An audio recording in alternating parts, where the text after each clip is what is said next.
Bonsoir à tous et merci beaucoup d'être encore à notre chaîne. Ce soir, nous sommes venus vous apporter une nouvelle. Nous sommes aujourd'hui mardi. Demain, c'est mercredi. Le mardi, aujourd'hui, c'est le premier. Demain, ça sera mercredi le 2. Donc, le mercredi le 2, l'autre mercredi de la semaine prochaine, ça sera le 9. C'est là qu'il y aura la rencontre entre le M23, le Rwanda et la RDC. Voilà un peu les choses telles que ça s'est dit par le Qatar. Le Qatar a convoqué une réunion qui sera maintenant... donc, le Qatar a pris en charge tout ce que l'ONU a décidé et tout ce que l'Union africaine a décidé. Commençons par l'Union africaine. L'Union africaine avait délégué le processus de Nairobi et le processus de Luanda. Et Lorenzo a réussi à réunir les deux processus en un seul processus, c'est-à-dire le processus de Luanda et Nairobi. Malheureusement, Kagame ne s'est pas présenté. Alors, Doha, quand il a pris en charge, il n'a pas changé la formule. Le Qatar n'a pas changé la formule. Le Qatar a pris la même formule en respectant même la résolution 2773 en demandant aux troupes de quitter la RDC. Ainsi de suite, vous connaissez. Maintenant, pour le moment, on prend la même formule de l'Angola. La dernière formule que Lorenzo nous a laissée, les deux processus en un seul processus. C'est ainsi, c'est ce que le Qatar est en train de faire. Et c'est ce qui va se passer le 9, le mercredi en 8, à Doha, où le M23, la RDC et le Rwanda vont se rencontrer pour parler. Voilà un peu la situation telle qu'elle est présentée à l'heure actuelle. Alors, il y a un problème. Le problème tel que ça se passe là, d'abord, le problème qui va se poser, qui est propriétaire du M23? Il y a les autres qui disent que le propriétaire du M23, c'est Mwanga Chuchu. Et c'est lui qui doit représenter officiellement le M23. De l'autre côté, Nanga n'est pas reconnu comme un mouvement rebelle, mais un mouvement politique. Et on a demandé à Kagame aussi de retirer ses soldats. Et Nanga dit que même si Kagame a retiré ses soldats, lui, Nanga, a déjà près de 50 000 soldats qu'il peut amener en guerre.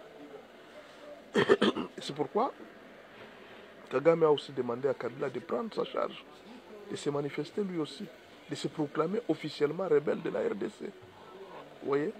Lui, il va partir, mais que Kabila prenne en charge le mouvement, qu'il continue le mouvement avec l'AFC, le M23 va se retirer. Mais on aura besoin de Mwanga Chuchu certainement. Va-t-on les libérer? Je ne sais pas. Parce que c'est lui le fondateur du M23. Est-ce qu'on va les libérer? On ne sait pas.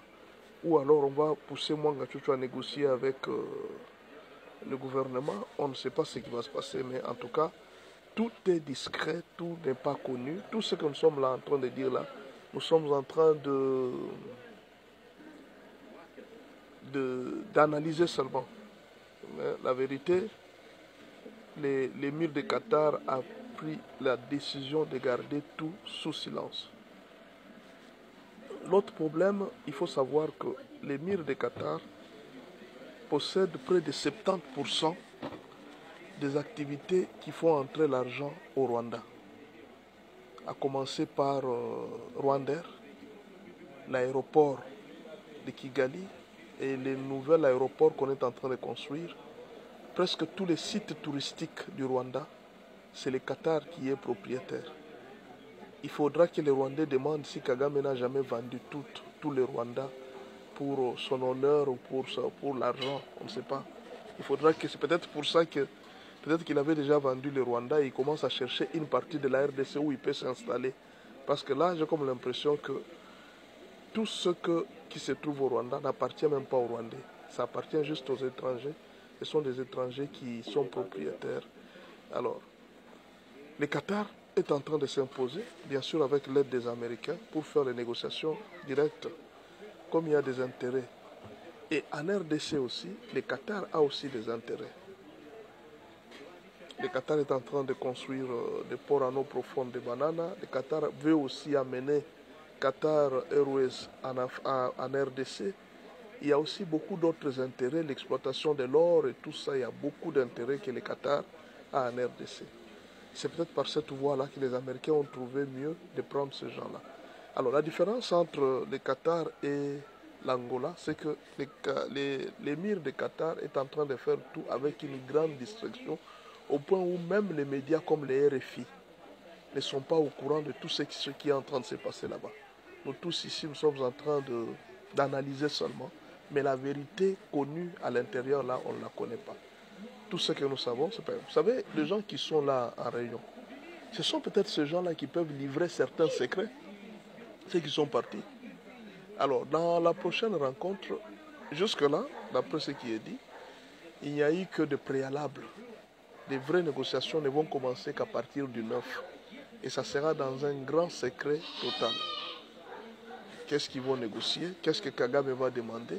Parce que Kagame n'est pas en guerre avec nous. Lui, il demande qu'à ce que la RDC puisse mettre fin au FDLR. Il a oublié la demande de la défense de Tutsi qu'il était en train de dire. Les M23, eux aussi, ils ont oublié leur demande de défendre les Tutsis. Ils sont partis demander les postes dans le gouvernement et qu'on fasse le mixage et qu'on leur donne une sécurité et qu'on puisse les amnistier. Ils ont oublié leur demande que nous sommes là pour défendre les Tutsis qui sont menacés. Parce que cet argument ne tient pas debout. La RDC a présenté que non, même au sein du gouvernement, il y a des Tutsis. Alors en quoi ils sont marginalisés? On ne menace personne en RDC.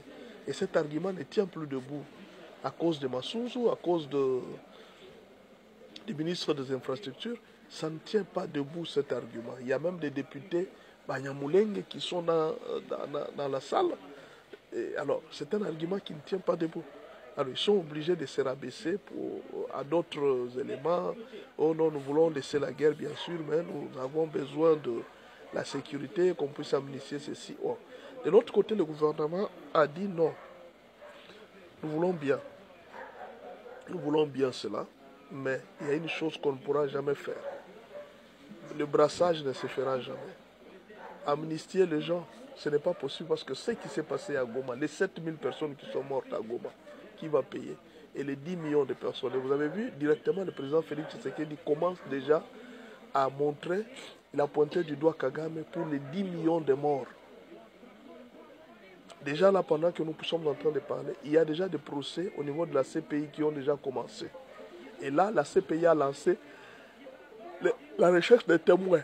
Tout celui qui a des éléments qui peuvent indiquer, qui peuvent aider à la CPI pour les enquêtes, il faudra se présenter déjà avec des éléments. Si vous avez des vidéos, vous aviez filmé les exactions et tout ce que les soldats faisaient ou même les morts qui ont été tués, si vous avez des vidéos, ce sont des preuves que vous pouvez donner à la CPI pour qu'on puisse bien donner les procès pour la RDC. Donc voilà un peu là où nous sommes. Nous attendons le 9. C'est le 9 que nous allons attendre ce qui va se passer, la rencontre entre les trois groupes, la RDC, le Rwanda et la M23. Donc il y aura là le mélange du processus de Nairobi et du processus de Rwanda. C'est ça le mélange qui va se passer maintenant. Et c'est à ce niveau-là que nous sommes. Sur le terrain, la guerre continue. Les Ouazalendo continuent à défendre le terrain efficacement. Ils sont en train de se battre au point que vous avez appris ce matin qu'ils étaient tout près de Bukavu. Cette fois-ci, c'est très sérieux parce qu'il y a trois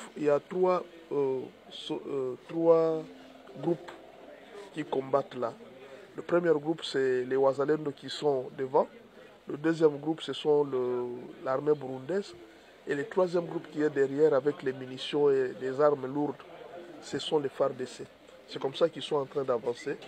Et nous ne savons pas ce qui va se passer cette nuit. Si peut-être qu'ils peuvent arriver à Bukavu, peut-être qu'ils peuvent attaquer Bukavu. La guerre sur terrain ne s'est pas laissée. Peut-être que les Rwandais gagnent le temps. Nous aussi, nous gagnons le temps. La guerre est en train de continuer.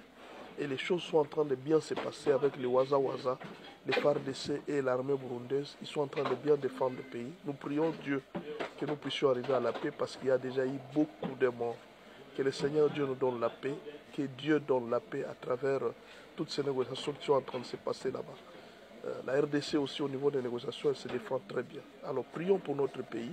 On va envoyer les experts, on va envoyer les agents de sécurité, de renseignement qui seront là sur place et nous espérons que ça va très bien se passer. Voilà, merci beaucoup, vous avez l'information.